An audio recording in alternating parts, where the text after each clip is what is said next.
لا حول ولا قوة إلا بالله العلي العظيم. بسم الله الرحمن الرحيم. الحمد لله الملك الحق المبين، والصلاة والسلام على سيد المرسلين وخاتم النبيين ورحمة للعالمين وشفيع المذنبين والمخاطب بطه وياسين أبي القاسم محمد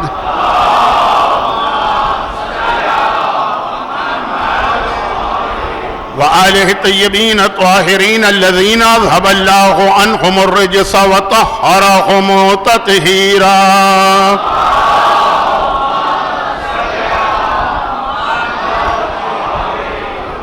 سيما على الجوهر القدسية والحوراء الإنسية والبطول الأزرى وسيدة النساء بنت الرسول فاطمة الزهراء، وسيما على الإمام المنتظر والحجة الثاني عشر عجل اللهم له الفرج، ولعنة الله على أعدائهم وظالميهم ومنكري فضائلهم وغاصبي حقوقهم أجمعين.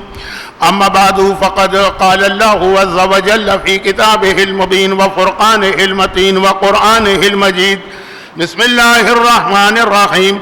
إنا أنزلناه في ليلة القدر وما أدراك ما ليلة القدر. ليلة القدر خير من 1000 شهر.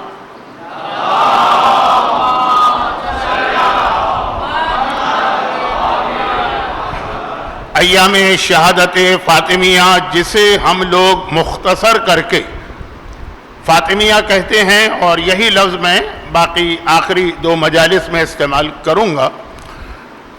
تو فاطمیہ 1446 ہجری یعنی 1446 ہجرہ،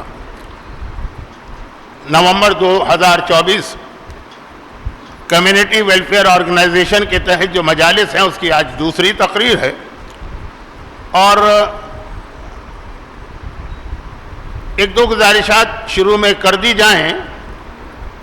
اب چونکہ میں خاصے طویل عرصے کے بعد کراچی میں آیا ہوں، اور اس دوران کراچی بہت زیادہ بدل چکا ہے مجلسی کلچر کے اعتبار سے بھی، تو بہت سی باتیں جو میرے لیے بہت زیادہ مجھے پریشان کر دیتی ہیں، مشوش کر دیتی ہیں، انکمفرٹیبل، جن میں اتنے سارے کیمرے بھی ہیں میں تو دنیا میں کہیں نہیں لگانے دیتا.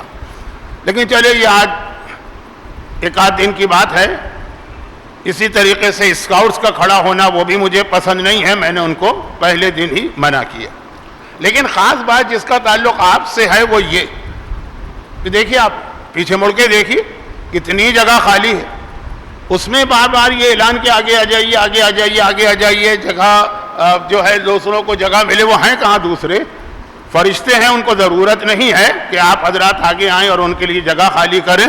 ان کو کوئی جگہ نہ ملے تو وہ آپ کے کندھوں پہ بیٹھ جائیں گے. 2 تو آلریڈی بیٹھے ہوئے ہیں. اچھا خیر، تو یہ اعلانات ہوتے رہیں گے. میرے لیے جیسا کہ میں نے کل کہا کہ ایک تو میری آئی سائٹ یا نگاہیں بہت کمزور ہو گئی ہیں، تو بہت سارے مومنین نظر ہی نہیں آتے ہیں. کل لوگوں نے کہا، کسی نے کہا کہ ہم وہ پیچھے کرسی پہ بیٹھے تھے. میں نے کہا کہ میں آپ کو تو بعد میں دیکھوں، پہلے مجھے کرسیاں تو نظر آئیں نا. تو یہ جو میں کہہ رہا ہوں ممبر پہ بیٹھ کے حقیقت کہہ رہا ہوں. اور بہت سارے اس میں ایسے مومنین ہیں جو صرف میری محبت میں 40 سال پرانی محبت، 35 سال پرانی، وہ یہاں تشریف لاتے ہیں. ان کا دل بھی چاہتا ہے کہ مجھ سے ملیں، مجھ سے ملاقات کریں، لیکن یہ ممکن نہیں ہو پاتا. میں ان سب کی محبتوں میں شکر گزار ہوں، اور میری مجبوریوں کا خیال کرتے ہوئے اگر کبھی میں آپ کو نظر انداز کروں تو اسے میری بد اخلاقی نہ سمجھیے گا، بلکہ میری ایک صحت کے اعتبار سے مجبوری سمجھیے گا. اور اسی میں یہ کہ جو بالکل آگے بیٹھے ہوئے لوگ وہ تو مجھے نظر ہی نہیں آتے ہیں. یہ میں نے خاص وضاحت کر دی. تو جب تک کہ واقعاً ضرورت نہ پڑے اس وقت تک آپ کو آگے آنے کا اعلان سنتے رہیے، آپ سنتے رہیے، لیکن عمل نہ کیجیے.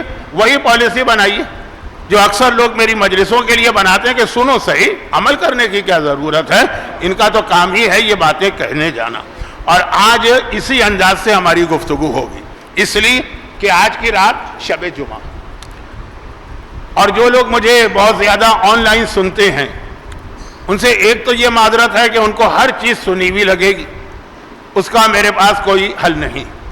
لیکن ان کو یہ بات یاد ہوگی کہ دنیا میں کہیں بھی شب جمعہ کی مجلس آ جائے، پہلا عشرہ بھی اگر ہو سوائے شب عاشور کے 8 محرم بھی اگر ہو تو میں اس ایک مسئلے پر آپ کی توجہ مبذول کراتا ہوں جو صرف ایک جملے میں تو ابھی آپ کے سامنے پیش کر رہا ہوں، ہو سکتا ہے کہ اس کی تھوڑی وضاحت ہو جائے،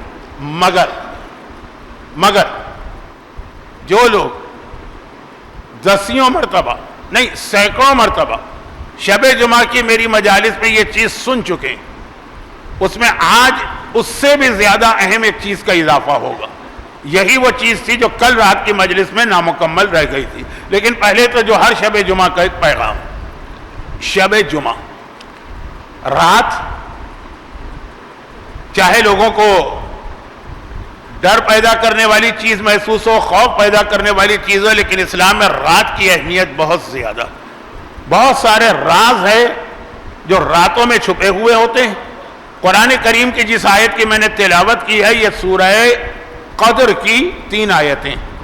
سورہ قدر وہ سورہ ہے جس کے بارے میں معصوم کا ایک ارشاد ہے، الفاظ میرے ہیں، مفہوم امام کا ہے، اور وہ یہ ہے کہ یہ وہ سورہ جو سورہ، یہ لفظ مجھے اچھا نہیں لگ رہا ہے جو اب میں کہنے جا رہا ہوں، توہین تو نہیں ہے لیکن بعض الفاظ توہین نہیں ہوتے پھر بھی اچھے نہیں لگتے۔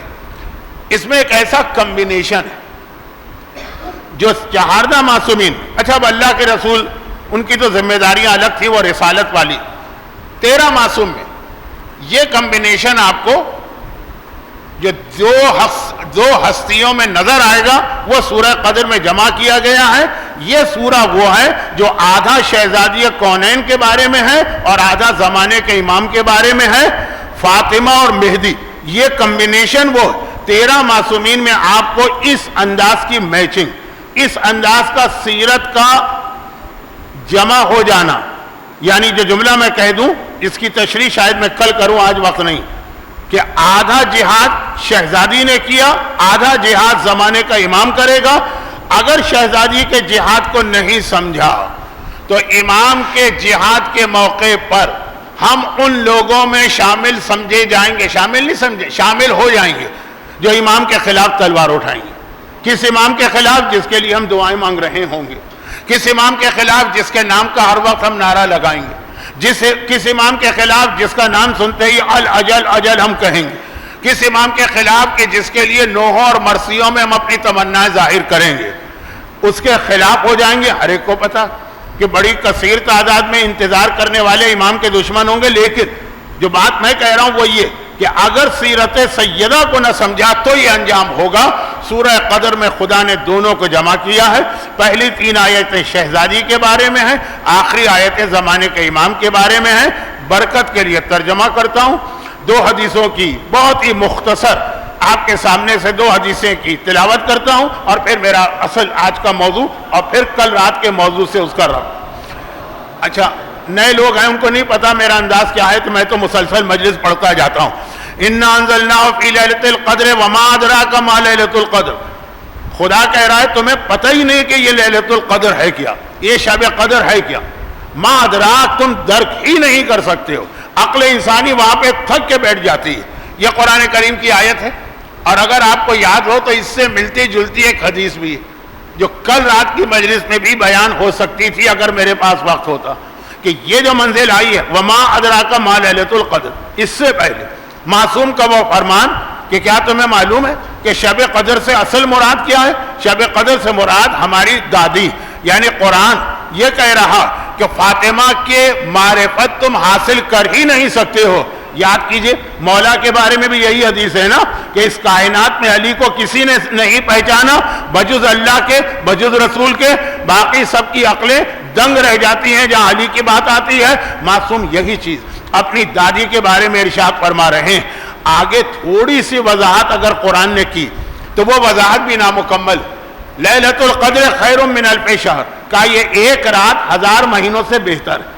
اگر قرآن کہتا 1000 مہینوں کے برابر ہے تو پھر بھی کچھ سمجھ میں آ جاتا، برابر بہتر میں تو اب پتہ نہیں کتنی بہتر ہے، لاکھ گنا، کروڑ گنا، ارب گنا، کھرب گنا، عدد ختم ہو جائیں، صفر لگاتے لگاتے آپ تھک جائیں، لیکن بہتر، اس سے بہتر ہے، اس کا آپ فیصلہ نہیں کر سکتے۔ تو یہ 3 آیتیں معصوم نے فرمایا یہ ہے شب قدر کے بارے میں وہ رات جو ماہ رمضان میں آتی ہے، لیکن شخصیات میں یہ قرآن ہماری دادی کا تذکرہ کر رہا، اور آخری دو آیتیں تنزل الملائکۃ والروح یہ ہیں اس زمانے کے امام کے بارے میں کہ جس پر یہ ملائکہ شب قدر میں احکامات لے کے نازل ہوتے ہیں۔ تو سورہ قدر فضائل ہیں فاطمہ اور امام زمانہ کے، اور یہی میری آخری دو مجالس کا سرسری عنوان بنے گا، کیونکہ اس موضوع پر میں نے پورا اشرا بھی پڑھا اور اس موضوع پر میں نے رمضان کی 25 تقریریں بھی کی، تو موضوع بہت بڑا، لیکن آخری دو تقریروں میں تھوڑا بہت اس کا حق ادا کروں گا۔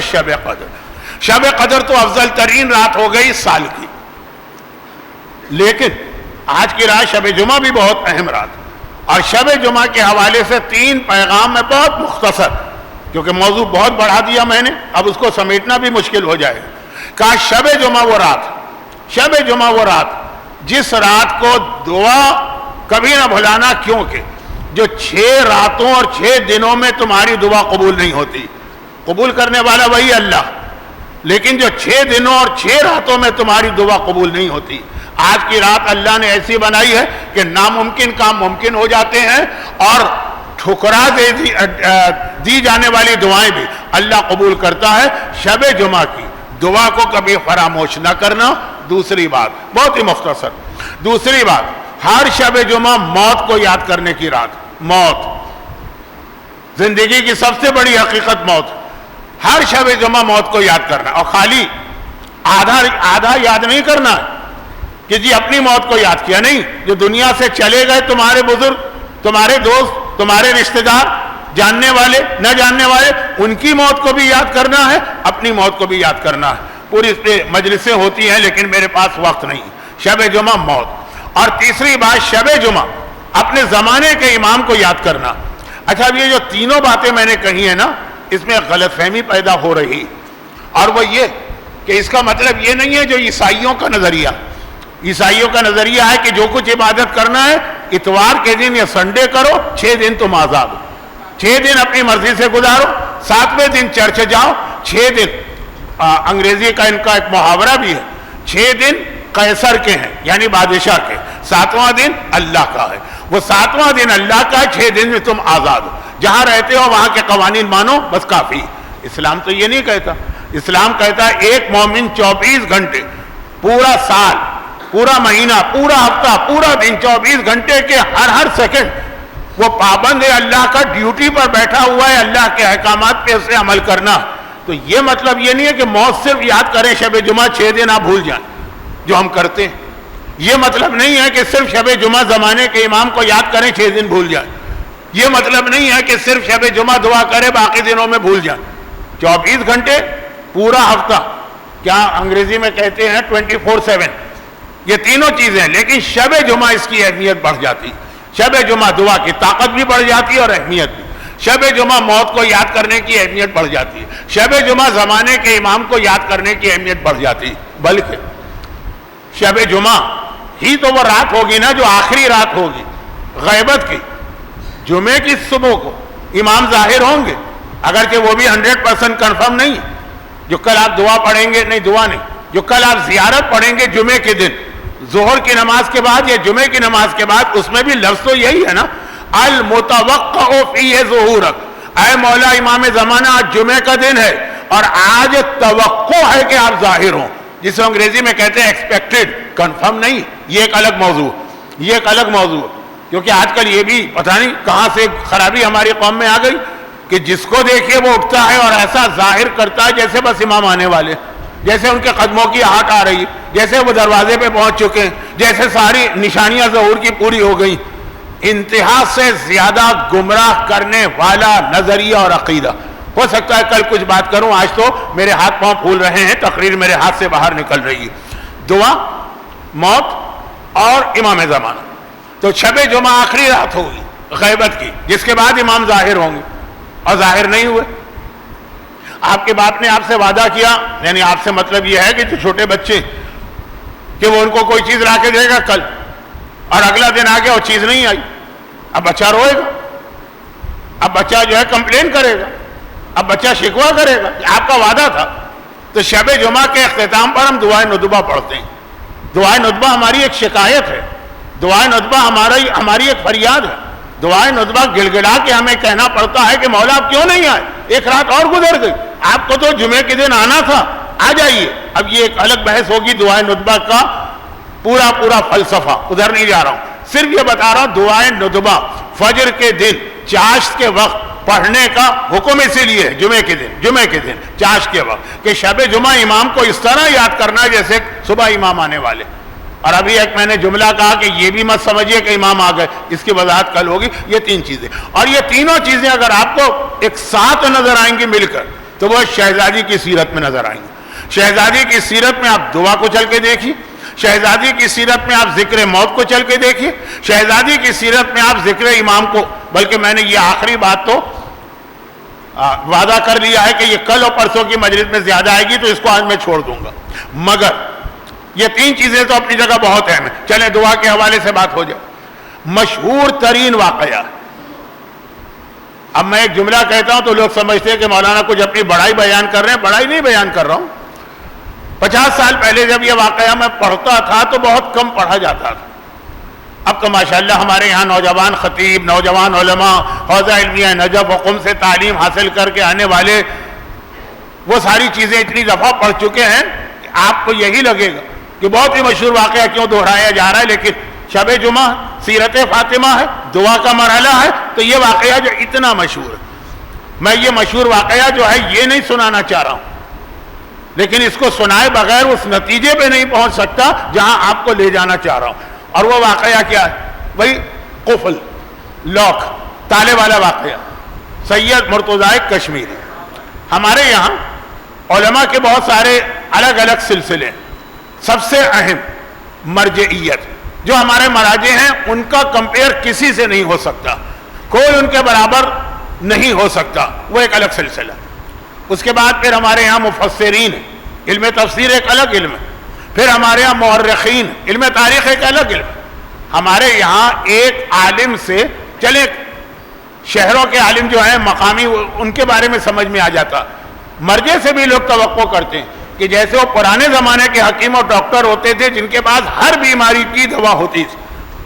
مجھے یاد ہے بچپنے کے اندر وہ ایک ٹنکچر آتا تھا کہ وہ لال رنگ کا, وہ بوتلوں میں ڈاکٹر بھر کے دیتے تھے, کوئی بھی بیماری ہوگی وہی پلاتے تھے. تو توقع کرتے ہیں مرجع سے بھی یہی. نہیں, مرجعیت ایک الگ ڈپارٹمنٹ, بہت اہم چیز. اس پہ میں تھوڑی سی بات کروں گا لیکن آج نہیں. مورخین الگ ہیں, مفسرین الگ ہیں, محدثین الگ ہیں. محمد ابن یعقوب کلینی محدث ہے, مرجع نہیں. شیخ صدوق محدث ہے, مرجع نہیں. ہاں شیخ طوسی محدث بھی ہیں, مرجع بھی ہیں, وہ ایک الگ بات ہے. تو یہ مراجع سب سے اہم. ایک سلسلہ ہمارے یہاں اور ہے, اور وہ ہے علم عرفان کے ماہر. اچھا, عوام کو یہ سلسلہ بہت پسند آتا ہے. ان کو اس سے غرض نہیں ہے کہ وضو کا صحیح طریقہ کیا ہے, غلط طریقہ کیا ہے. پہلے تو ان کو اسی سے غرض نہیں ہے کہ وضو ہے کیا چیز. بہت سارے لوگوں نے مجھ سے کہا کہ مولانا یہ آپ جو ہم کو وضو کے مسئلے سکھا رہے, کیوں سکھا رہے, ہم تو وضو کرتے ہی نہیں. تو ہم نے کہا نماز بھی ہم نے نہیں پڑھی, وہ جو ہم جنازے میں نماز پڑھی جائے گی ہمارے لیے نا, وہی ہمارے لیے کافی. لیکن جو لوگ عبادتیں کرتے بھی ہیں نا, تو وہ ان کو اس سے غرض نہیں کہ یہ مرجع نے کتنی محنت کے بعد آپ کو نماز کا طریقہ بتایا. ہاں, اگر کسی عالم کے بارے میں پتا چل جائے کہ وہ بے موسم کی بارش برسا سکتا ہے, ایک وقت میں کئی جگہوں پہ نظر آ سکتا ہے, آپ کو ویزے اور ٹکٹ سے بچا کر ایک لمحے میں طی الارض کر کے یہاں سے مکے پہنچا سکتا ہے, بس وہ ہمارے ہاں بہت بڑا. اس منزل پہ بہت مشکل سے علماء پہنچتے ہیں, ان کی محنتیں ہوتی ہیں, ان کی ریاضت ہے, لیکن وہ مراجع کے لیول کے نہیں ہیں. وہ مراجع کے بہت بعد آتے ہیں, بہت بعد. لیکن چونکہ لوگوں کو ان سے زیادہ متاثر ہوتے ہیں, دعائیں بھی یہی لوگ بتاتے ہیں, وظیفے بھی یہ لوگ بتاتے ہیں, ہمیں اس سے غرض نہیں کہ ہم نماز صحیح پڑھے کہ غلط. اس سے غرض ہے کہ ہمارا جاب اچھا ہو جائے. ہمیں اس سے غرض نہیں ہے کہ ہم خود صحیح دے رہے ہیں کہ صحیح نہیں دے رہے, ہمارا بیٹا امتحان میں پاس ہو جائے. تو یہ علم عرفان, میں اس کی توہین بھی نہیں کر رہا, لیکن وہ جو اگر مرجع کے برابر آپ سمجھتے ہیں تو غلط فہمی ہے. خیر, میں نہیں چاہتا کہ میں 4 دن کے لیے آیا اور 4000 فتنے کھڑا کر کے چلا جاؤں. اب علم عرفان کے بہت بڑے بڑے جو علماء گزرے, ٹاپ آف دا لسٹ, آپ نے تو مثلا ایک نام آ گئے تقی بہجت مرحوم کا سنا, لیکن بہت ان میں ایک ہے سید مرتضیٰ کشمیری. اور ان کا بہت مشہور واقعہ. اچھا اسی نام کے آج حضرت آیت اللہ سیستانی کے ایک داماد بھی ہیں جو ان کے وکیل بھی ہیں, لیکن میں بات کر رہا ہوں آج سے 200 سال پہلے کربلا کا واقعہ. اتنا مشہور ہے اور ٹائم میرے ہاتھ سے نکل رہا ہے کہ میں بہت شارٹ کرتا ہوں. تو یہ مشہور تھے, یہ مرجے نہیں تھے, پھر بتا دوں یہ مرجے نہیں تھے, لیکن ایک انتہائی مقدس انسان. ان کے تقدس کی قسمیں کھائی جاتی ہیں. جیسے امام خمینی نے ایک عالم کے بارے میں کہا تھا نا کہ جب کسی نے پوچھا کہ کیا ہم ان کے پیچھے نماز پڑھ سکتے ہیں, بہت بڑے عالم ہیں, ان کے بھی کچھ واقعات مجھے بیان کرنا ہے لیکن اب دیکھیں آج نہیں. تو امام خمینی نے کیا جواب دیا تھا؟ وہ مدرسہ فیضیہ میں نماز انہوں نے پڑھانا شروع کی تھی تو سوال کیا کیا ان کے پیچھے نماز پڑھ سکتے ہیں, یہ عادل ہیں؟ کہا مجھ سے ان کی عدالت کے بارے میں مت پوچھو, مجھ سے یہ پوچھو کہ یہ معصوم ہے کہ معصوم نہیں ہیں. تو تقدس اور تقوی کی ایک منزل آتی کہ آدمی کو دھوکہ ہونے لگتا ہے کہ کہیں آدمی معصوم تو نہیں, اور اپنے نہیں غیروں کے لیے بھی. سید مہندی کا جملہ آپ کو یاد ہوگا نا, سید مہندی کے لیے جملہ. وہ 2 سال مکے میں رہے اور مکے کے وہ علماء متعصب, انہوں نے کہا کہ ہم نے سنا ہے کہ آخری زمانے میں مہدی آئے گا, ہمیں تو یہی لگ رہا. اتنا تقوی, یہ ہمارے علماء کی ایک الگ کیٹیگری ہے. سید مرتضیٰ بہت مشہور تھے. ایک بار کوئی آدمی ان کے پاس آیا, میں جلدی سے آگے بڑھوں, واقعہ آپ کا اتنا سنا ہوا ہے کہ مجھے خود شرمندگی محسوس ہو رہی. کہا کہ مجھے حضرت موسیٰ کی ماں کا نام بتا دیجئے. اب یاد آ گیا نا آپ کو پورا واقعہ. اب یہ حیران ہوئے, وہ آیا ہے مثلا رات کے 11 بجے, رات کے 12 بجے, رات کے 10 بجے, حضرت موسیٰ کی ماں کا نام. اچھا کوئی ایسا بھی نہیں ہے کہ شکل صورت سے کوئی ریسرچ اسکالر لگے کہ پتہ چلے کہ ریسرچ کر رہا ہوگا, ایک دم مسئلہ پیش آ گیا, ایک عام سا آدمی. انہوں نے کہا کہ بھئی تمہیں حضرت موسیٰ کی ماں سے اس وقت کیا کام پیش آ گیا کہ رات کے 11 بجے پوچھنے آ رہے ہیں؟ کہا کہ نہیں, مسئلہ کچھ اور. ہمارے یہاں بھی اس وقت بہت سے لوگ اہل بیت اطہار سے اپنا رشتہ اسی حوالے سے رکھتے ہیں. مجھے ایک مسئلہ پیش آ گیا اور میں نے سنا ہے کہ یہ مسئلہ صرف حضرت موسیٰ کی ماں کے نام سے حل ہوتا. ہمارا اتنا ہی تعلق ہے حضرت موسیٰ کی ماں سے کہ ہمیں اپنا مسئلہ حل کرانا ہے. وہ کون تھی, کیا عظمت تھی, اس سے ہمیں کوئی تعلق نہیں. کہا کیا مسئلہ؟ کہا مسئلہ یہ ہے کہ میں سفر پہ گیا تھا اپنے فیملی کے ساتھ, اب واپس آیا تو جب یہاں پہنچا میں نے اپنے گھر کا دروازہ کھولنا چاہا تو اس میں لاک لگا تھا, قفل, دیکھا چابی کھو گئی. بہت سے لوگوں کی عادت ہوتی کہ چیزیں اپنی پھینکتے رہتے ہیں, کھوتے رہتے ہیں. کچھ لوگوں کے موبائل فون گرتے ہیں, کچھ کی کار کی چابیاں گرتی ہیں. میں ان میں سے ہوں کہ جس نے اتنی انگوٹھیاں کھو دی ہیں کہ اب انگوٹھی پہننا ہی بند کر دی. مثلا عادت ہے لوگوں کی. تو کہا کہ اب یہ رات کے 10 بجے کیسے تالا کھولے؟ بیوی پیچھے کھڑی ہے, بچے میرے ساتھ ہیں, سردی کا موسم ہے, کربلا کی سردی, گھر میں جانا اور لمبا سفر طے کر کے آیا. تو کہا کہ اس مسئلے کا حضرت موسیٰ کی ماں سے کیا تعلق ہے؟ نہیں, یہ مشہور ہے کہ حضرت موسیٰ کی ماں کا نام کسی تالے پر لیا جائے تو بند قفل کھل جاتا ہے, اس لیے میں یہ نام معلوم کرنا چاہتا ہوں. کہا تو اصل مسئلہ تمہارا لاک ہے نا, آؤ چلو. کہاں ہے تمہارا گھر؟ پرانے زمانے کا کربلا کتنا تھا, مولا حسین کے حرم سے مولا عباس کا حرم, بس تقریباً اتنا. یہ تو آج تو آپ 50 دفعہ دن میں یہاں سے جاتے ہیں بین الحرمین کہ چلو گئے. اس کے گھر کا دروازہ تھا, قفل لٹک رہا تھا, تو انہوں نے قفل اٹھایا, کچھ پڑھ کے اس قفل پہ پھونکا اور قفل کھل گئے, لاک کھل گئے. کہا جاؤ تمہارا مسئلہ حل ہو گیا, جاؤ اپنے گھر میں. وہ ایک مرتبہ کہتا ہے کہ اے سید, اب آپ کو میری بات سے اندازہ ہو گیا ہوگا کہ میں ذرا لاپرواہ آدمی اور اکثر میں گھر کی چابی بھول جاتا ہوں, گرا دیتا ہوں. تو اب ہر بار تو آپ کو زحمت نہیں دوں گا, اب یہ نام جو آپ نے ابھی پڑھ کے یہ قفل کھولا ہے نا, مجھے بھی بتا دیجئے تاکہ آئندہ آپ کو میں زحمت ہی نہ دوں. بجائے اس کے کہ آپ اپنے پاس رکھیں, یہ نام مجھے بتا دیجئے, میں بھی مسئلہ حل کروں. کہا مجھے خود حضرت موسیٰ کی ماں کا نام نہیں معلوم, کیونکہ کتابوں سے مطلب ہے قرآن کی تفسیر. حضرت موسیٰ کی ماں کا واقعہ قرآن میں آیا نا کہ انہوں نے اپنے بیٹے کو دریا میں ڈالا اور پھر وہ سارا واقعہ, تو اس کی تفسیر میں پھر بحث ہوتی ہے کہ قرآن نے تو کہا مادر موسیٰ, نام نہیں, تو اب کیا نام ہے؟ کہا 23 نام آئے ہیں مختلف, ان میں سے بھی کوئی کنفرم نہیں. تو مجھے خود نہیں معلوم کہ ان میں حضرت موسیٰ کی ماں کا اصلی نام کیا ہے.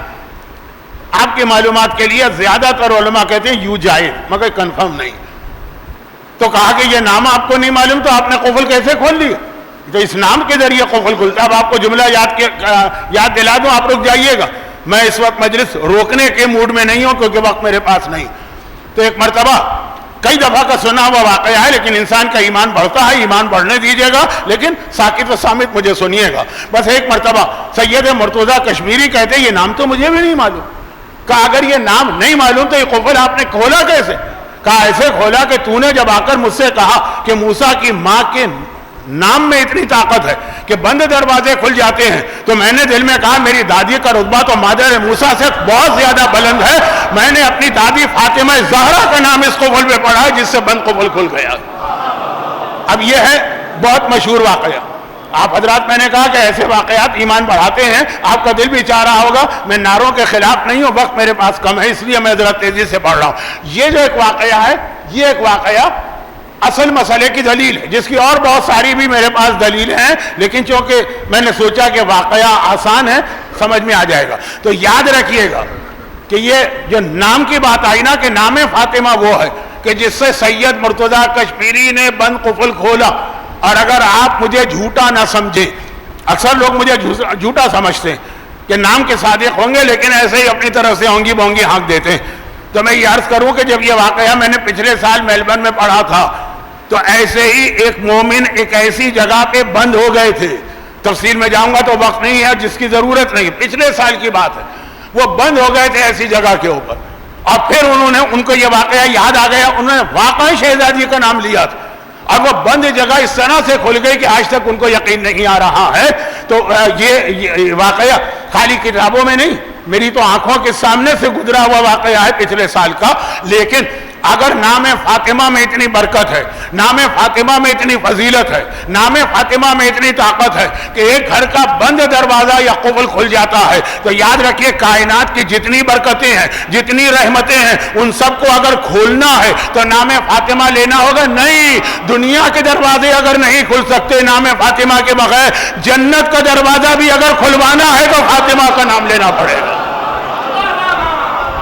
اور مجھے کربلا معلیٰ میں چند سال پہلے یہ نام فاطمہ ذرا سا میں جوش میں اس لیے بھی آ گیا کہ آج ہی کسی صاحب نے مجھ سے ایک رابطہ کیا اور کہا کہ مولانا میرے ہاں بیٹی پیدا ہوئی ہے, نام بتائیے. میں نے کہا فاطمہ. تو اوہو, یہ تو بہت پرانا نام ہو گیا ہے, اور یہ ہے کہ ہم نے سنا ہے کہ یہ نام لڑکیوں پہ بھاری پڑتا ہے.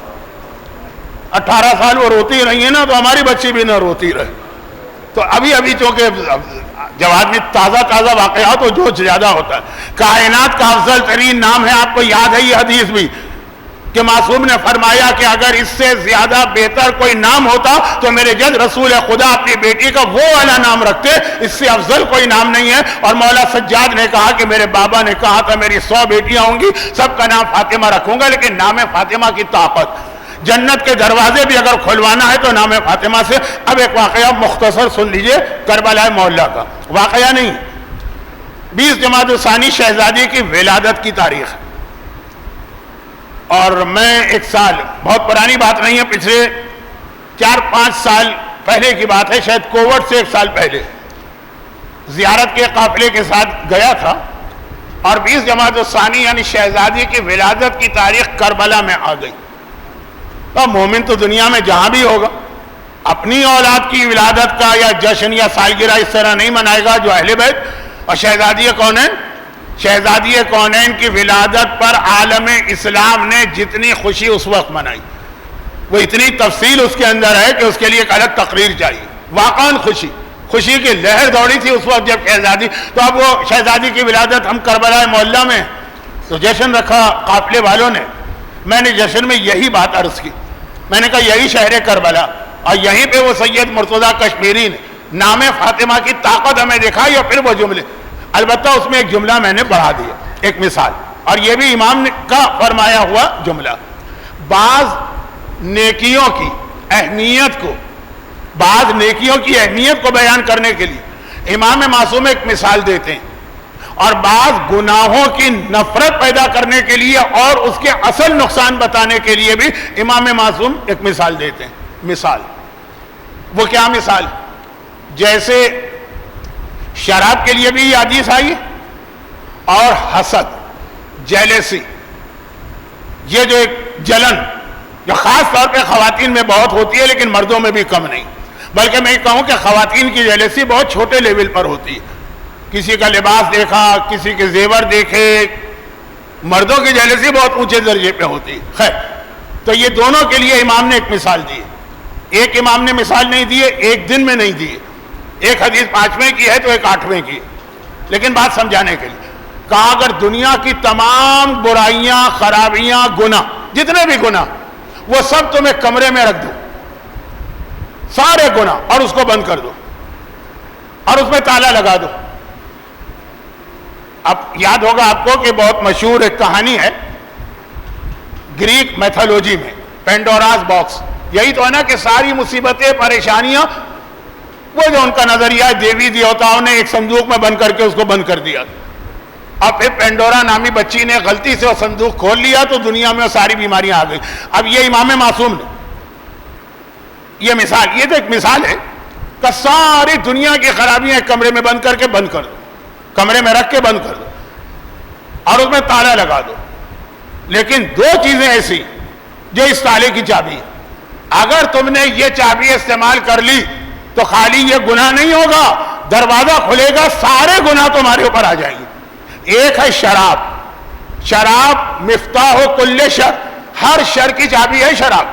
اگر شراب استعمال کر لی تو خالی ایک گناہ نہیں کرو گے، ایک دروازہ کھولو گے تم اس اسٹور کا جس کے اندر باقی دنیا کے سارے گناہ موجود۔ اور دوسرا ہے جلن، حسد۔ حسد اگر تمہارے دل میں پیدا ہوا، اچھا دل میں پیدا ہونا تو اپنے کنٹرول میں نہیں، لیکن اگر حسد کا تم نے اظہار کر دیا اور اس کے حوالے سے کوئی ایکشن تم نے کسی کے خلاف لیا تو گویا تم نے ایک گناہ نہیں کیا، دروازہ کھول دیا سارے گناہوں کا، ایک دم سے سب نکل کے آئیں گے۔ اب یہ دو گناہوں کے حوالے سے، اسی طرح بعض نیکیوں کے لیے بھی امام نے مثال دی، لیکن میں اس مثال کو اپنے الفاظ میں اس طرح کہتا ہوں کہ دنیا کی جتنی رحمتیں، دنیا اور آخرت کی جتنی رحمتیں، جتنی برکتیں، اللہ کی جتنے احسانات، اللہ کے جتنے تفضل ہیں، وہ سب کے سب ایک کمرے میں بند ہیں۔ اس پر ایک قفل لگا اور نام فاطمہ اس چابی کا نام ہے کہ اس سے یہ قفل کھلتا ہے اور وہ ساری رحمتیں، وہ ساری برکتیں آپ کو ملتی ہیں۔ نام فاطمہ اس کائنات کا پاس ورڈ ہے، نام فاطمہ اس کائنات کی پن ہے۔ جیسے آپ کا بینک اکاؤنٹ ہے، آپریٹ ہوتا ہے وہ پاس ورڈ یا پن کے ذریعے سے، پوری کائنات کی رحمتیں، پوری کائنات کی برکتیں اگر ملتی ہیں تو اسی نام فاطمہ کے ذریعے سے۔ اب میں نے ذرا زیادہ تفصیل کے ساتھ کچھ واقعات پڑھتے ہوئے، خاص طور پر امام خمینی کے ان دوست کا واقعہ پڑھتے ہوئے، مجتہد تھے وہ، جن کا بیٹا بعد میں امام خمینی نے اس کو ایران کا پہلا صدر بنایا، ابو الحسن بنی صدر، کتنا نامعقول، نالائق، خبیث نکلا، لیکن اس کے باپ بہت قابل احترام۔ ان کا واقعہ پڑھتا ہوں لیکن وقت نہیں ہے میرے پاس، تو ذرا سے واقعات پڑھ کے میں نے بتایا کہ ساری کائنات کی نعمتیں اگر لینا ہے تو فاطمہ کا نام آپ کو استعمال کرنا ہوگا، نام فاطمہ لینا ہوگا، جو ملے گا آپ کو نام فاطمہ سے ملے گا۔ تو اب آپ کو معلوم ہے کہ آج کل، یہ بہت اہم میرا جملہ ہے، آج کل ہمارے یہاں بدتمیز لوگ بہت پیدا ہو گئے، اتنا زیادہ لوگوں کے اخلاق بگڑ کے رہ گئے۔ کردار بگڑنا الگ چیز ہے، اخلاق کوئی بات ہی نہیں ہوتی ہے ان کے نگاہ میں بدتمیز۔ ارے لوگ اپنے باپ سے اس طرح آج کل بات کرتے ہیں کہ میں تو حیران ہو جاتا ہوں کہ اب تک زندہ کیسے ہے، اس پہ عذاب خدا ابھی کیوں نازل نہیں ہوا۔ اور عام گفتگو میں بھی جس کی آپ کو جھلک بھی دیکھ رہے ہیں، کوئی عالم دنیا میں سلامت نہیں بچا، کوئی مرجع دنیا میں محفوظ نہیں رہا، اور اب یہ سلسلہ آگے بڑھتے ہوئے معصومین تک پہنچ رہا ہے۔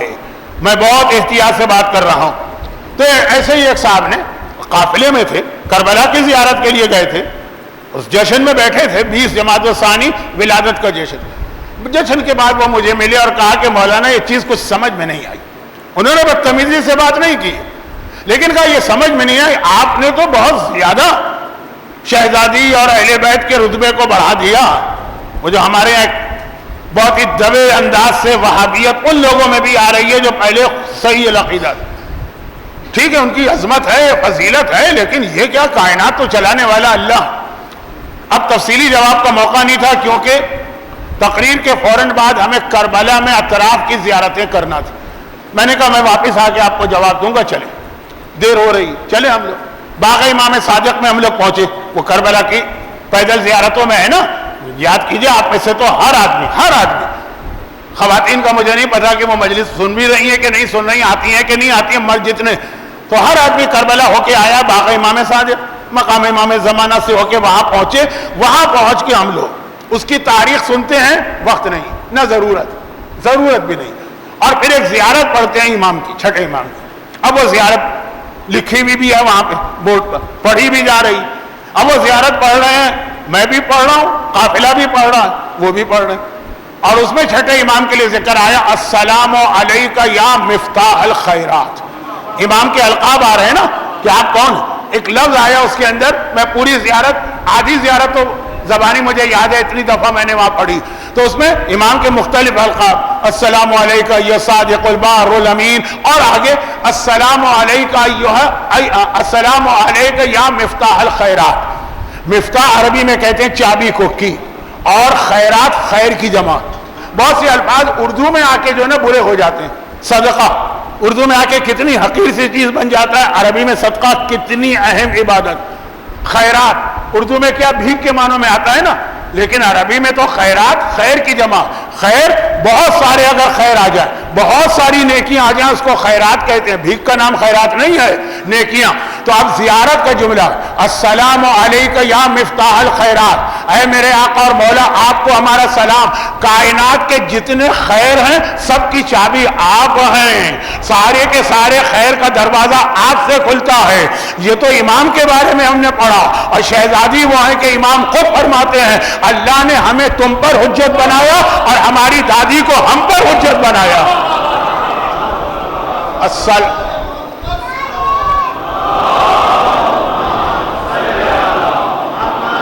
عظمت فاطمہ تو بہت دور کی چیز ہے. قرآن نے کہہ دیا وما ادراک، نام فاطمہ یہ اتنا افضل ترین نام ہے کہ زمین و آسمان. اب زمین و آسمان کی بات آ گئی تو ایک جملہ اور سن لیجئے. اور تھوڑی سی باتیں آج رہ گئی ہیں، لیکن 2 مجلسیں تو ہیں میرے پاس. دیکھیں میں کتنا اپنے وعدے پورے کر سکتا ہوں. ایک جب یہ بات آئی تو یہاں پہ کل کے آنے والے کل کے موضوع کی تمہید یہاں سے شروع ہوتی. ذرا سی ایک عجیب بات، نام فاطمہ کائنات کا اہم ترین نام. اچھا نام اس لیے اہم ہے کہ جس شخصیت کا یہ نام، کائنات میں ان سے زیادہ افضل کوئی نہیں ہے بجز ان کے بابا. وہ بھی اگر ہم باپ اور بیٹی کو الگ الگ مانے، اور اگر ایک ہی نور کے 2 جز سمجھ کے ایک ہی مانے، تو ان سے افضل کوئی نہیں. یہ نام ہے فاطمہ. روایت میں یہ ہے، اب روایت میں اپنے انداز سے پڑھوں گا تو ہو سکتا ہے کہ آپ کو تھوڑی سی عجیب سی لگے. اور وہ یہ ہے کہ دنیا کا سارا نظام نام فاطمہ پہ چل رہا. برکتیں ان کے ذریعے ملتی ہیں، دعائیں ان کے ذریعے قبول ہوتی ہیں، اعمال ان کے ذریعے آسمانوں پہ جاتے ہیں، وہ سب ٹھیک. آسمان، امام معصوم نے فرمایا آسمان پر فرشتے نام فاطمہ کو اتنا نہیں جانتے. دیکھیں ذرا سا انداز ایسا ہو گیا کہ توہین کا پہلو نہ. نام فاطمہ کو اتنا نہیں جانتے کیونکہ شہزادی کا جو نام زمین میں مشہور، یہ آسمان پہ اتنا مشہور نہیں ہے. آسمان میں شہزادی کا کوئی اور نام مشہور. اچھا میں چھوٹی سی بات ضمناً عرض کر دوں کہ فرض کیجئے کہ اگر آپ کے خاندان میں 4-5 لڑکوں کے نام علی ہونا، اب یہ تذکرہ آ جائے علی نے فلاں بات کہی، تو آپ پوچھیں کون علی؟ یا کئی بچیوں کے نام زینب ہو، زینب نے فلاں چیز کے لیے کہا تھا، آپ پوچھیں کون زینب؟ میں کوشش کر رہا ہوں کہ میرا جملہ توہین کی منزل میں نہ پہنچے، ورنہ حدیث میں یہی کہ آسمان پر نام فاطمہ اتنا مشہور نہیں. یعنی اگر کوئی بات شہزادی کے حوالے سے ہوئی آسمان پر، اور فرشتوں نے کہا کہ ایک فرشتے نے کہا فاطمہ نے یہ کیا، تو باقی فرشتے پوچھتے کون فاطمہ؟ وہ توہین والا پہلو نہیں ہے، ذرا لا علمی والا. وہاں پہ کیا نام مشہور ہے؟ شہزادی کا جو نام آسمان پر مشہور ہے وہ ہے منصورہ. یہ شہزادی کا ایک بہت اہم نام ہے، منصورہ. شہزادی کا یہ نام ہے کہ آسمان کے فرشتے جب شہزادی کا ذکر کرتے ہیں، جبرائیل نے پوچھا ہے فرشتے تم کہاں جا رہے ہو؟ کہا منصورہ کے گھر پہ جا رہے ہیں. اے فرشتے تم کہاں جا رہے ہو؟ کہا کہ منصورہ کے بچے کا گہوارہ ہلانے جا رہے ہیں۔ تم کہاں جا رہے ہو؟ کہا منصورہ کے گھر پہ یتیم و مسکین و اسیر بن کے روٹیاں مانگنے جا رہے ہیں۔ تو آسمان پر شہزادی کا مشہور نام منصورہ کیوں؟ فاطمہ کیوں ہے؟ یہ تو بہت زیادہ آپ سنتے رہتے ہیں۔ فاطمہ کیوں ہے؟ یہ میرا دل کہہ رہا ہے، کیونکہ آج کل فاطمہ نام کے 3 معنی ہیں، ممبروں پہ بہت پڑھے جاتے ہیں، اس لیے میں یقین سے کہتا ہوں کہ آپ فاطمہ منصورہ کیوں کہتے ہیں۔ لیکن اس سے پہلے کہ میں اس کی وضاحت کروں اور شاید وہیں سے ربط مسائل بن جائے، ایک بات اور عرض کر دوں، اور وہ یہ ہے کہ جتنے بھی معصومین ہیں، 14 کے 14 معصومین، منصورہ جو ہے وہ عورت کے لیے ہے، مرد کے لیے یہی لفظ کیا بنے گا؟ منصور۔ پورے 14 معصومین میں منصور کس کا لقب ہے؟ زمانے کے امام کا۔ پورے 14 معصومین، منصور کس کا لقب ہے؟ زمانے کے امام کا۔ منصورہ کس کا لقب ہے؟ فاطمہ زہرا کا۔ کل کی مجلس میں نے یہ کوشش کی تھی کہ مولا علی اور فاطمہ کے فضائل کو ملاؤں۔ آج کی مجلس کے اختتام پہ آ رہا ہے جو میرے آنے والے دن کے موضوعات ہیں، شہزادی اور امام زمان۔ دنیا میں امام زمانہ منصور کا لقب رکھتے ہیں، آسمانوں پر شہزادی کونین منصورہ کا لقب رکھتے ہیں۔ دادی اور پوتے کا سیم لقب ہے، باقی جتنے القاب ہیں اس میں آپ کو یہ نہیں ملے گا، یہ میچنگ، کیونکہ دونوں کی سیرت میں بھی میچنگ ہے، دونوں کے جہاد میں بھی میچنگ ہے۔ ہو سکتا ہے بات آج شروع ہو جائے، لیکن بہرحال اصل موضوع کل بنے گا۔ ابھی سن لیجیے منصور۔ اچھا، آپ میں اب بہت سے چہرے مجھے نظر آ رہے ہیں، تھوڑے تھوڑے چہرے کچھ نظر آنے لگے، پیچھے والے نہیں۔ پیچھے والے چہرے لوگ بھی نظر نہیں آ رہے ہیں کہ کوئی ہے کہ نہیں ہے، لیکن کچھ اس میں ایسے لوگ ہیں میرے سامنے جو زیارت عاشورہ باقاعدگی سے پڑھتے ہیں، خالی عاشورے کے دن نہیں، باقاعدگی۔ زیارت عاشورہ میں امام زمانہ کا کون سا لقب آیا؟ امام منصور،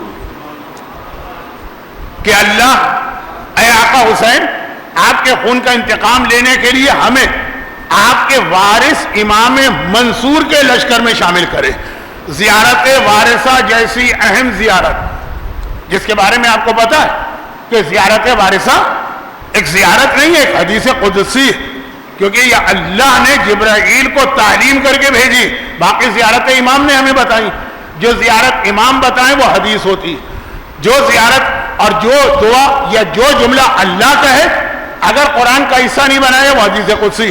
تو تمام زیارتوں میں واحد ہی حدیث قدسی ہے، زیارت عاشورہ، اس میں امام زمانہ کا لقب آیا ہے امام منصور۔ اور اسی وجہ سے بہت سارے ظالم حکمرانوں نے اپنے بیٹوں کے نام یا مہدی رکھے تھے یا منصور، کیونکہ ان کو اپنے ان بیٹوں کو آگے چل کر آخری امام ظاہر کرنا تھا، شو کرنا تھا کہ یہ آخری امام۔ اور ان میں سے بعض اپنے مقصد میں کامیاب بھی ہوئے تھے، اس زمانے کے واٹس ایپ اور اس زمانے کے یوٹیوب اور اس زمانے کے فیس بک کی وجہ سے، اس زمانے کا میڈیا، یہ بات کی چیز ہے، ابھی چھوڑ دیجیے۔ منصور کے معنی کیا ہے؟ جسے کامیابی ملے، فاتح، منصور، اذا جاء نصر اللہ، اسی سے منصور بنا۔ ناصر معنی مددگار، مدد کرنے والا، منصور جس کی مدد کی جائے اور وہ کامیاب ہو، وکٹوریس۔ امام زمانہ منصور، کیونکہ اس دنیا کے اندر امام زمانہ سارے ظلم اور کفر کا خاتمہ کر کے فاتح بنیں گے، ٹھیک، یہ سمجھ میں آتا ہے۔ شہزادی منصورہ کیوں ہے؟ اور وہ بھی آسمانوں پر، زمین، دنیا میں نہیں۔ دنیا میں شاید مثلا یہاں اگر اس وقت 200 مومنین اگر بیٹھے ہوئے ہیں تو ان کے گھر کی 200 خواتین ہوں گی گھروں میں، ان میں سے کتنوں کے نام آپ کو منصورہ ملیں گے؟ شاید 2 کے، شاید 4 کے، شاید 6۔ فاطمہ نام کی بہت سی خواتین مل جائیں گی آپ کے گھروں میں، زینب نام کی بہت سی مل جائیں گی، بطول نام کی بہت سی مل جائیں گی منصورہ، کیونکہ یہ لقب شہزادی کا دنیا میں مشہور نہیں، آسمان میں مشہور۔ کہا کیوں مشہور؟ کہا اب یہ جملہ امام معصوم نے فرمایا، اس لیے کہ قیامت کے دن جو اللہ عدالت لگائے گا، اس عدالت میں جو کیس رکھا جائے گا سب سے پہلے وہ فاطمہ زہرا کا کیس رکھا جائے گا، اور وہاں پہ فاطمہ زہرا کامیاب ہو کے اس عدالت سے جائیں گی۔ جملے اچھے نہیں ہیں لیکن لقب کا مطلب کیا ہے؟ منصورہ، جو کامیاب ہے، جو فاتح ہے، جو اپنا مقدمہ جیت کے آیا۔ دنیا میں شہزادی کا مقدمہ رد کر دیا گیا، ٹھکرا دیا گیا، لیکن قیامت کے دن آسمانوں پر جو فاطمہ کا مقدمہ ہوگا وہ فاطمہ اس میں کامیاب ہو کے جا رہی ہیں۔ فرشتوں کو ابھی سے پتا ہے کہ دنیا کی عدالتیں تم جو چاہے کر لو، دنیا کے ظالم تم جو چاہے کر لو، قیامت کے دن فاطمہ زہرا کا مقدمہ سب سے پہلا بھی ہوگا اور سب سے بڑی کامیابی بھی ملے گی۔ تو آج ہی سے آسمان کے فرشتے فاطمہ کو منصورہ کہتے ہیں۔ اور فاطمہ کا کون سا مقدمہ؟ شہزادی کا ایک لقب، شہزادی کا ایک لقب۔ اچھا، یہ منصورہ لقب جو ہے نا، یہ ہے حدیث کا۔ ایک لقب آج کل ہے مدافع، دفاع کرنے والی، پروٹیکٹر، تحفظ کرنے والی۔ کل میں نے جملہ کہا تھا کہ معصومین کے 3 الگ الگ فریضے: دین پہنچانا، یہ رسول; دین کو پھیلانا، یہ علی; دین کو بچانا، یہ حسن و حسین۔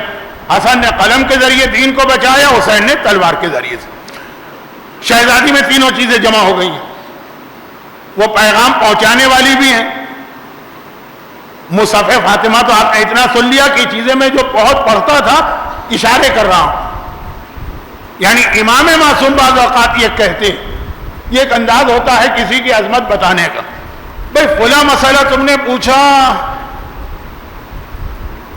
امام کو جواب دینے میں کون سا ہیزیٹیشن یا ہچکچاہٹ یا وقت چاہیے؟ کچھ نہیں، لیکن کہتے ہیں یہ مسئلہ تم نے پوچھا، اے میرے غلام جاؤ میری دادی کی کتاب مصحف فاطمہ لے کر آ جاؤ، اس میں اس مسئلے کا کوئی نہ کوئی حل ہوگا۔ بظاہر ایسا لگتا ہے کہ امام کو بھی نہیں معلوم، نعوذ باللہ، لیکن یہ عظمت سیدہ پہچانو، وہ حجاب میں بیٹھی ہیں تو ان کے فضائل بتانا ہم لوگوں کا کام ہے۔ معصوم فرماتے ہیں دین کو پہنچایا بھی، دین کو پھیلایا بھی، دین کو بچایا بھی۔ اس میں ایک اہم لقب ہے ولایت۔ اب اس کا ایک واقعہ بہت مشہور ہے، آپ نے بہت سن لیا ہے، بہت مختصر بات کروں۔ مکہ مکرمہ کا واقعہ ہے۔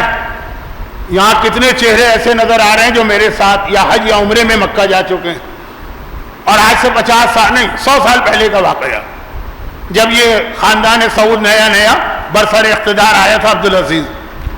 اس وقت اتنا سخت تعصب نہیں تھا، چنانچہ حج کے موقع پر جب شیعہ علماء آتے تھے تو ان کا بھی احترام کیا جاتا تھا۔ حتیٰ آپ کے علم میں ہے نا کہ شاہ فیصل تک جب تعصب پھیل چکا تھا، لیکن خاص وہ ریکویسٹ کی تھی اس نے آقا محسن حکیم سے جب وہ حج کرنے گئے تھے اپنی مرجعیت کے عروج پر۔ بھئی حج تو آقا سیستانی نے کیا، اس وقت مرجع نہیں تھے، حج تو آقا خوئی نے کیا، اس وقت وہ مرجع نہیں تھے، لیکن آقا حکیم جب عروج پر تھے تو شاہ فیصل نے ریکویسٹ کی تھی نا کہ ہماری خواہش ہے کہ حرم کے اندر نماز جماعت کی امامت آپ کریں۔ تو اتنی زیادہ دشمنیاں نہیں تھی جو آج ہو گئی۔ تو اس وقت ہمارے ایک بہت مشہور عالم، بہت مشہور واقعہ میں جلدی ختم کروں، شیخ عبدالحسین حسین شرف الدین موسوی عاملی، مکے کے تمام علماء نے ان کی دعوت کی۔ جب دعوت کے لیے جمع ہوئے، کھانا ہو گیا، اس کے بعد کہا کہ پیغمبر کی حدیث ہے نا کہ جہاں آدمی جمع ہو خالی باتیں کر کے اٹھ جائے، کوئی علم لے کے نہ جائے، وہ والی سٹنگ قیامت میں اس کے لیے ایک مصیبت بنے گی۔ میں حدیث کی تشریح نہیں کر رہا، وقت میرے ہاتھ سے نکل رہا، لیکن ایک حدیث ہے شیعہ سنی کے پاس، تو جتنے علماء جمع تھے سارے کے سارے غیر شیعہ اور سخت ترین جو فرقہ ہے وہابیت اس سے تعلق رکھنے والے کا ایک ایک حدیث ہم میں سے ہر ایک سنا دے، برکت ہو جائے گی، کچھ علم مل جائے گا۔ آغا شرف الدین نے کہا کہ بہت اچھی بات ہے، لبنان کے بہت مشہور عالم، کہ بہت اچھی بات ہے، یہ تو بہت کام کی بات، شروع کرو۔ کھانے میں جس طرح اسلام کیا کہتا ہے، میزبان شروع کرے، کھانا وہاں سے اسٹارٹ، کہ پہلے آپ، اس کے بعد باری باری سب ایک ایک حدیث سنا رہے۔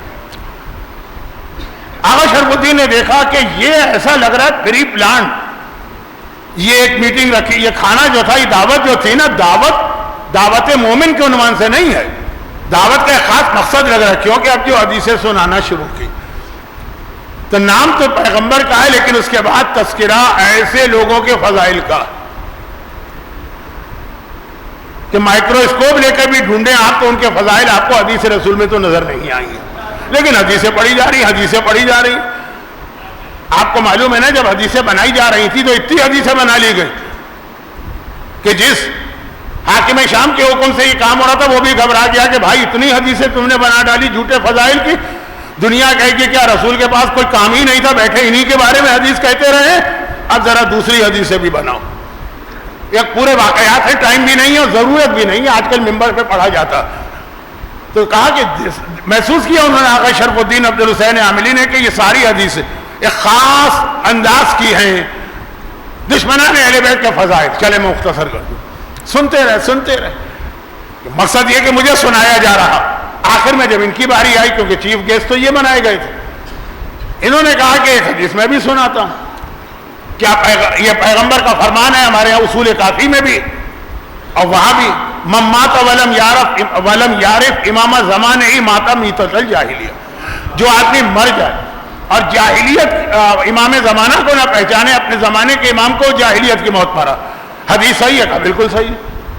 کہا تو ایک بات بتائیے، دیکھیے آج اتنی دشمنی ہے اور اتنی بدتمیزی ہے کہ شاید آج کوئی غیر یہ جواب بھی دے دے، اس وقت ہمت نہیں تھی۔ کہا کہ یہ بات بتائیے کہ کیا رسول کی بیٹی جاہلیت کی موت مر سکتی؟ سارا مجمع تڑپ اٹھا، گھبرا گیا، کام گیا۔ کہا نہیں، رسول کی بیٹی کی موت آج کہہ دے گا کوئی بدتمیز دشمن اہل بیت، آج کہہ دے گا۔ ایک نے کہہ بھی دیا تھا لیکن یہ جملہ تو نہیں کہا تھا، اس جیسا جملہ۔ انہوں نے کہا نہیں، یہ کیسے ہو سکتا ہے رسول کی بیٹی اور جاہلیت کی موت مرے؟ تو کہا آپ کی کتابوں میں لکھا کہ پیغمبر کی وفات کے بعد 6 مہینے تک علی نے حکمران کی بیعت نہیں کی۔ ہم تو مانتے ہی نہیں ہے نا، لیکن ان کی کتابوں کہ بیعت نہیں کی کیونکہ فاطمہ زندہ تھی۔ جب تک فاطمہ زندہ رہی اس وقت تک فاطمہ نے کہا کہ میں کسی اور کی بیعت نہیں کروں گی، پھر سلام کا جواب نہیں دیا، ساری چیزیں کہی ہے۔ سب مانتے، یعنی سب ماننے سے مطلب یہ ہے کہ جو علی کی بیعت کو بعد میں مان بھی لیتے اور ان میں سے بھی بہت سے نہیں مانتے، یہ تو مانتے کہ 6 مہینے بیعت فاطمہ کی وجہ سے نہیں ہوئی۔ تو کہا اس کا مطلب ہے کہ فاطمہ نے خود بیعت نہیں کی، جب علی کو روک دیا خود بیعت نہیں کی۔ تو اب یہ بتائیے اس 6 مہینے میں فاطمہ کا امام کون تھا؟ کیا وہ حکمران تھا جس کی بیعت کروائی جا رہی ہے، یا علی تھا، یا جاہلیت کی موت تھی؟ آپ نے خود ہی کہا جاہلیت کی موت تو ہے نہیں۔ اب دو ہی ہمارے سامنے چیزیں ہیں، یا وہ حکمران ہوگا جس کی بیعت فاطمہ نے نہیں کی، یا پھر علی جن کی بیعت کی ہے۔ تو اس کا مطلب یہ ہوا کہ جب فاطمہ نے اس کی بیعت نہیں کی تو اس کو اپنے زمانے کا حکمران نہیں مانا۔ جب وہ حکمران نہیں ہے تو ایک ہی حکمران بچا، وہ علی ہے۔ ولایت علی کا سب سے بڑا پروٹیکشن اور سب سے بڑا ڈیفنس اور سب سے بڑا دفاع اور سب سے بڑی پناہ گاہ وہ وجود فاطمہ ہے۔ فاطمہ کچھ نہ کہیں، یہ جملہ یاد رکھیے، ایک مجلس بنے گا، فاطمہ کچھ نہ کہیں۔ جب پیغمبر نے جا کے پوچھا تھا اے فاطمہ میں تیرا رشتہ علی سے کروں کہ نہ کروں، فاطمہ خاموش رہی، چہرے پہ شرم کی وجہ سے پسینے کے قطرے آ گئے۔ پیغمبر اللہ اکبر کہتے ہوئے حجرہ فاطمہ سے نکلے اور فرمایا سکوتھا کا اقرارھا، فاطمہ کی تو خاموشی بھی ایسی ہے جیسے فاطمہ نے اقرار کیا ہے۔ یہ خالی شادی کے حوالے سے نہیں ہے، یہ ولایت علی کے حوالے سے بھی ہے۔ فاطمہ کا خاموش رہ جانا یہ گویا فاطمہ کی طرف سے اعلان ہے کہ زمانے کا امام صرف علی ہے، اس کے سامنے جو بھی آ رہا ہے وہ باطل ہے، میں اس کو نہیں مانتی۔ یہ وہ کیس تھا۔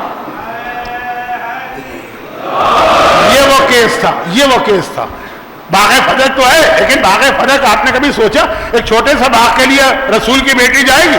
ولایت علی جس کے لیے رسول کی بیٹی دربار میں گئی، لیکن گئی اور پھر واپس جس طرح روتے ہوئے آئی اور اس طرح رویا، اس طرح روئی کہ چاہے 75 دن کی روایت صحیح ہو چاہے 95 دن کی روایت، مسلسل روتے ہوئے گزری۔ دربار سے فاطمہ کا واپس آنا، ایک جملہ محاورتاً کہہ دوں توہین نہ سمجھیے گا، دربار سے فاطمہ کا خالی ہاتھ واپس آنا، اس سے بڑی بات، کل میں نے ایک لفظ کہا تھا نا، کسی کو آپ جسمانی طور پہ ماریں کم تکلیف ہوگی، مینٹل ٹارچر زیادہ بڑی تکلیف۔ فاطمہ کو حق نہیں دینا تھا، نہ دیتے، گرچہ فاطمہ کا مقصد وہ باغ نہیں تھا، کوئی اور تھا، کوئی اور مسئلہ تھا۔ یہی وجہ ہے جب علی کے ہاتھ پہ خلافت آئی علی نے باغ نہیں لیا، کہ باغ تو مسئلہ ہی نہیں تھا، مسئلہ ولایت تھی، لیکن فاطمہ کا دعویٰ رد کر دیا گیا، فاطمہ خالی ہاتھ واپس آئیں۔ اس پہ فاطمہ کو وہ دکھ نہیں تھا، دکھ تھا اس جملے پر کہ ہمیں آپ کے دعوے پر کی سچائی پر شک ہے، ہمیں لگ رہا ہے کہ آپ غلط بیانی کر رہے ہیں۔ آیہ مباہلہ جسے پیغمبر کا گواہ بنائے، سچا قرار دے، فاطمہ کے بدن پہ جو کوڑا پڑا اس کی تکلیف کم تھی، اور فاطمہ کو جو جھوٹا قرار دیا گیا اس کی تکلیف زیادہ تھی۔ اور فاطمہ کے بدن کا کوڑا بھی ایک عجیب مصائب کی منزل ہے۔ دیکھیے، اگر انسان کی جو حالت بدلتی ہے اس میں کچھ وقفہ ہو، بہت سارے لوگوں کو دیکھا ہوگا آپ نے لکھپتی تھے، آج وہ حالت نہیں رہی، لیکن کچھ ٹائم، 1 مہینہ 2 مہینے 4 مہینے میں حالت بدلتی، اچانک وہ زیادہ بڑا صدمہ ہوتا۔ فاطمہ نے یہ دیکھا کہ میرے گھر کا دروازہ اتنا قابل احترام ہے کہ 28 صفر کو جب میرا بابا میری گود میں سر رکھے غشی کے عالم میں تھا تو دروازے پہ دستک کی آواز آتی ہے، فاطمہ آہستہ سے پوچھتی ہے کون ہے؟ آنے والے نے کہا میں رسول سے ملاقات کے لیے آیا۔ فاطمہ نے آہستہ سے کہا میرا بابا کئی راتوں سے بے چین اور بے آرام تھا، آج بڑی مشکل سے نیند آئی ہے، بعد میں آ جانا۔ خاموشی، تھوڑی دیر بعد پھر دستک کی آواز، فاطمہ نے پوچھا کون ہے؟ وہی آواز، رسول سے ملاقات کرنا چاہتا ہوں۔ پھر فاطمہ کا جواب، میرا بابا کئی راتوں کے بعد آج مشکل سے سویا۔ پھر خاموشی، تھوڑی دیر گزری، پھر دستک کی آواز، پھر فاطمہ نے پوچھا کون؟ وہی آواز آ رہی، رسول کی زیارت کرنا ہے، ملاقات۔ اب فاطمہ کو جلال آ گئے، آواز بلند ہو گئی، اے آنے والے، بار بار تجھے بتایا میرے بابا کو بے آرام نہ کر، کسی اور وقت آ جاتا، لیکن اس سے پہلے کہ وہ آنے والا کچھ کہے پیغمبر نے آنکھیں کھولی اور کہا کہ فاطمہ بیٹی اس آنے والے کو آنے کی اجازت دے دو۔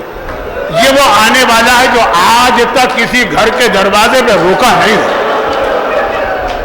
یہ عام انسانوں کے گھر میں گیا ہو، یہ اولیاء خدا کے گھر پہ گیا ہو، یہ وصیوں کے گھر پہ گیا ہو، یہ نبیوں کے گھر پہ گیا ہو، یہ رسولوں کے گھر پہ گیا ہو، نہ آج تک رکا ہے نہ کسی سے اجازت مانگی، لیکن یہ تیرے گھر کا احترام ہے کہ یہ آنے والا اس وقت تک آگے نہیں بڑھے گا جب تک کہ تو اجازت نہ دے۔ یہ کون ہے؟ یہ اللہ کے حکم سے آنے والا ملک الموت ہے، حکم خدا، حکم خدا سے آنے والا بھی جانتا ہے کہ حکم خدا پہ عمل نہیں ہوگا جب تک کہ مرضی فاطمہ شامل نہ ہو جائے۔ جب فاطمہ نے اجازت دی تو وہ آنے والا آیا۔ یہ احترام فاطمہ نے ساری زندگی تو دیکھا، لیکن ابھی بھی دیکھا، ابھی اور ابھی چند ہی گھنٹے گزرے ہوں گے کہ ایک مرتبہ فاطمہ جو اپنے بابا کا ماتم کرتے ہوئے صف عزا پہ بیٹھی ہیں، دروازے کے پیچھے سے کسی کی آواز سنائی دیتی ہے، اے رسول کی بیٹی اپنے گھر کا دروازہ کھولو، ہمیں ابو الحسن کو گرفتار کرنا ہے، اور اگر تم نے گھر کا دروازہ نہ کھولا تو ہم تمہارے گھر کا دروازہ جلا دیں گے۔ فاطمہ کو یقین نہیں آ رہا، میرے گھر کا دروازہ، اس پر یہ دھمکی بھی دی جائے اور جلانے کی بات کی جائے۔ ارے یہ وہ دروازہ جس پر ملک الموت رکا نہیں، ملک الموت سے بھی جو افضل ہے، میرا بابا بھی بغیر میری اجازت کی آگے نہیں بڑھتا تھا، اور کوئی یہ کہہ رہا ہے۔ فاطمہ کو یقین نہ آیا کہ ایسا بھی کوئی گستاخ ہوگا، رسول تک بغیر اجازت کی آگے نہ بڑھے، مگر آنے والے نے خالی زبانی دھمکی نہ دی، لکڑیاں لے کے آیا تھا، آگ کا انتظام کر کے آیا تھا۔ ایک مرتبہ فاطمہ کے گھر کے دروازے کو جلانا شروع کیا، اور اس کے بعد اس تیزی کے ساتھ وہ دروازے کو دھکا دیا گیا کہ رسول کی بیٹی اپنا حجاب بچانے کے لیے ایک دم دروازہ پش کر کے کھولا گیا، اپنا حجاب بچانے کے لیے دروازے کے پیچھے چلی گئی، آنے والا دروازے کو دھکیلتا گیا، یہاں تک کہ دیوار اور دروازے کے بیچ میں رسول کی بیٹی اس طرح سے دبی کہ غش کھا کے زمین پہ گری اور محسن شہید ہوا۔ خالی یہ نہیں ہے، پرانے زمانے کا طریقہ تھا، اور آج بھی کہیں کہیں دروازے میں پیچھے کی جانب میخیں لگائی جاتی ہیں تاکہ سامان لٹکایا جائے۔ آنے والے نے اتنی طاقت سے دروازے کو دبایا کہ وہ دروازے کے پیچھے جو میخ لگی تھی وہ فاطمہ کی پسلیوں کو توڑتی ہوئی بدن میں داخل ہو۔ فاطمہ غش کھا کے گر رہی ہیں، اور اسی پہ کافی نہیں، غلام قنفذ کو حکم دیا جس کے ہاتھ میں پہلے سے کوڑا ہے، ارے ذرا یہ منظر دیکھو، غلام کا ہاتھ بلند ہوا، وہ کوڑا ہوا میں لہرا کے پہلو زہرا پہ پڑا۔ بس آخری دو جملے، اور اس طرح سے یہ کوڑا پڑا کہ 75 یا 95 دن کے بعد جب میرا مولا فاطمہ کو غسل میت دے رہا ہے تو زینب جو حجرے کے باہر کھڑی تھی بابا کے چیخ چیخ کے رونے کی آواز سن رہی ہے۔ کل میں نے کہا تھا نا کہ علی جیسا ماتمی بھی کم ملے گا۔ جیسے ہی غسل مکمل ہوا علی نے کہا کہ آؤ آ کے ماں کی آخری زیارت کرو۔ زینب نے باپ کا دامن تھام لیا، کہا بابا غسل میت دیتے ہوئے تو کوئی نہیں روتا ہے، آپ کیوں رو رہے تھے؟ کہا بیٹی جب غسل کا پانی ڈالتے ڈالتے میں پہلو پر پہنچا تو وہاں اب تک کوڑے کا زخم تازہ تھا۔ 75 دن کے